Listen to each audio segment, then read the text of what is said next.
Okay, so this is the rule book, and we are just going to flip through to have my. Oh yeah, I barely made it. Page number is right there in the corner.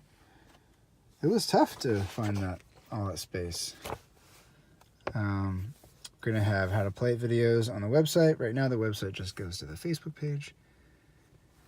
Trying to hold off on the last minute before I have to pay for monthly hosting when I don't actually have a product or marketing. Here we've got the layout. I was just playing this the other day, and now that I have these new doorway tiles, it makes creating uniquely shaped rooms really easy without we used to make really weirdly shaped rooms, and then you would lose track of whether a dead end was a dead end or was it a doorway. Now you've got doorways and you can make separate dead ends. Excuse me, I've been singing in the car all morning. So we've got, this is sort of like the recap of what to do on your turn. And the game will have a little card that is in the deck under the character cards, and it will recap this even shorter. And then each one of these things that you can do is sort of broken out into its own page. So when you move, you roll to move. You get 3 actions each turn, and how much you can move will change just depending on what you roll. So your speed is really your roll plus your modifier. Most people are -1. But some of the faster characters are +0.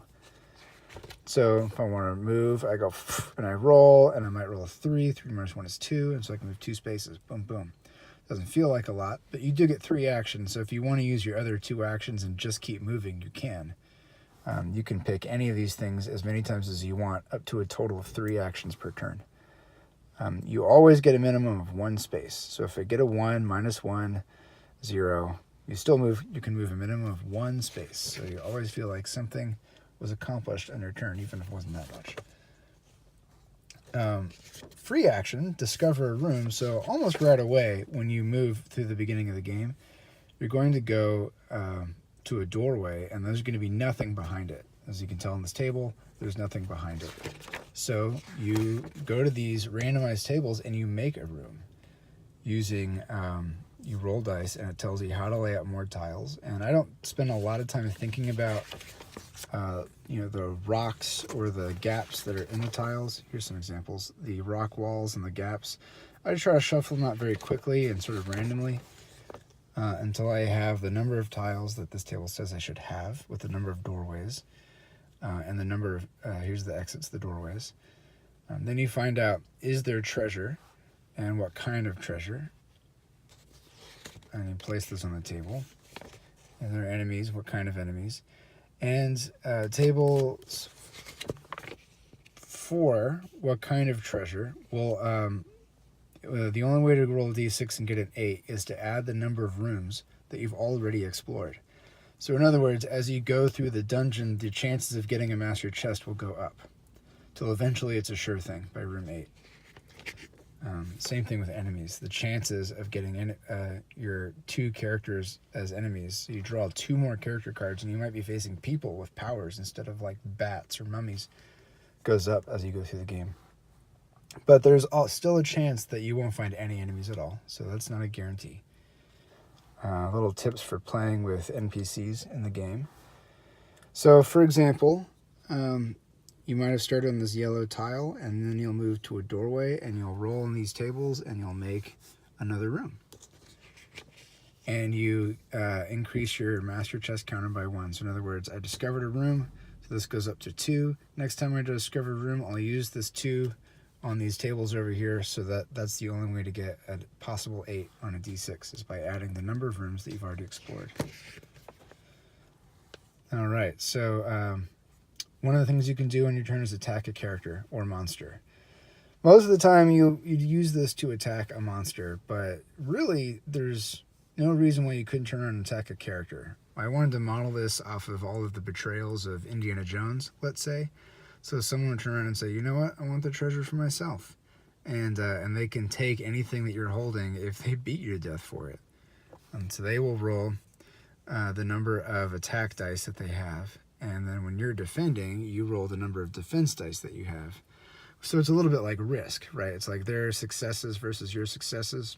And instead of just comparing the raw numbers, like, oh, my 5 beats your 3 and my 4 beats your 1, you're really just looking for a 5 or a 6, which I call successes. I borrowed this from a game I found online this guy had made. It has something in common with this game. It's called Dungeon Plunging, and I found it on Board Games Geek. Big shout out. So I adapted that mechanic. Plus the tiles that I inspired by Forbidden Island and the whole kind of Indiana Jones D&D combo vibe in the goal. So, all right, so you open a chest by attacking it. So you just roll your attack dice against a chest, and all chests have 2 defense. And so if you win, and it only has 1 health, so if you win at all, then you put the chest over here. You're going to need that to do some points later, and you draw a couple of treasure cards. And that's the only way that you can draw a key.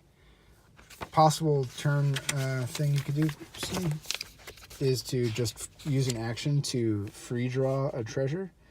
But I didn't want keys to come out just by people sitting in the doorway and going like, treasure card, I got a key. So if you do free draw and you get a key, you've got to put it back.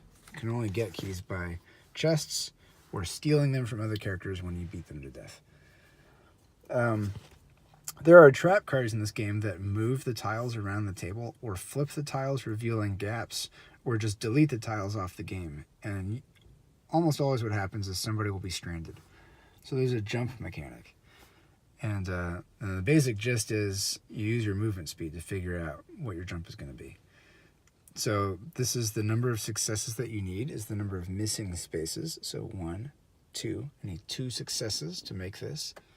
How many dice do I get to roll to jump with? I roll movement speed to find out. I rolled a 5, minus 4. I'm sorry, minus 1 is 4. That's 4 jump dice to get 2 successes. So I roll those 1, 2, 3, 4. And I look for 5s or 6s. I got 2 5s. That's 2 successes. And I needed 2 successes, so I made it. Yay! If I fail at any part of that, that's an action wasted. I get 3 actions a turn. I can use 2 more actions to keep trying. Drawing a treasure card. This is an action, just like I mentioned.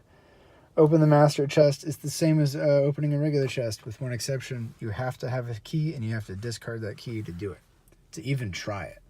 If you discard a key and you're not successful, you don't open the master chest and you don't get your key back. So it's real possible that you get through the game and you actually don't get your goal, and your choices are die trying or escape with your life. And sometimes life happens. At the end of every turn, you roll for traps. So you roll 1 die, and if you get a 1, which is the opposite of a success, it's the worst thing you can do, you draw a trap card, which can move tiles around. It can generate monsters. If you don't roll a 1, you don't draw a trap card. Hooray! But you do increase your counter to 2, and next time you're going to roll not 1 trap die, but 2 trap dice. And the more you're not drawing trap cards, the likely it is the next person will. And then when they do, they reset the counter to 1. When you get the master chest from here, then basically everyone will draw a trap card at the end of every turn. Imagine the ruins are just like dust is falling from the ceiling and traps are going off, boulders are coming down and it's caving in, and you just need to escape with your life. Some characters have personal quests on here that basically says you're not here for treasure, you're here for blood.